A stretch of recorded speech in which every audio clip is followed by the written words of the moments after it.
So good to have you with me here today on Word of the Week. Boy, do we have a special one. Hebrews chapter 4, verse number 16. Let us therefore come boldly, without fear, into the throne of grace, that we may obtain mercy and find grace to help in the time of need. In that time where you need guilt to go, in that time whenever you need fear to break, in that time whenever you need, the heavens to open to you, in spite of where you're at and what you're going through, some things you may have been thinking or yielding to that aren't right. In spite of all of that, it's in that time of need that God says, I can break through for you in spite of the way you're living or behaving. My grace is more powerful than your behavior. Remember, God heals you because He's good, not you're good.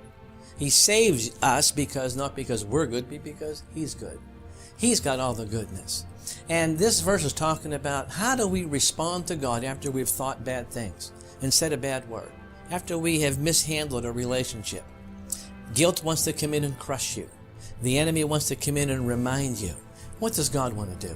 He wants you to walk free from all of that because of the price He paid on Calvary. But He doesn't want us just to assume, oh, God's got that covered. Oh, God's got that covered. Yeah, well, God knows my heart.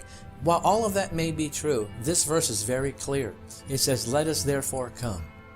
See, God wants us to make a conscious effort, even after we've made a mistake, even after we've yielded to something we shouldn't.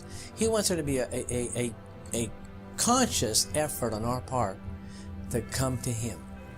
He said, anything you've said, I can fix. Anything you've thought, I can wash. Anything you've yielded to, we can take care of it. But I want you to come.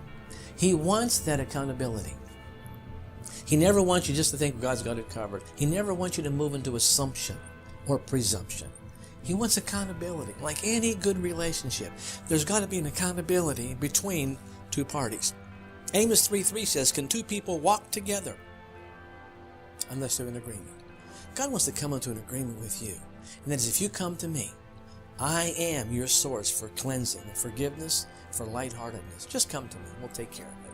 You know what? If you're struggling today with anything that you've done in the far past or the near past, don't let that haunt you or carry through the year for you. Get rid of that. Come to Him. Don't just go to church. Come to Him. Don't just go to a preacher. Come to Him.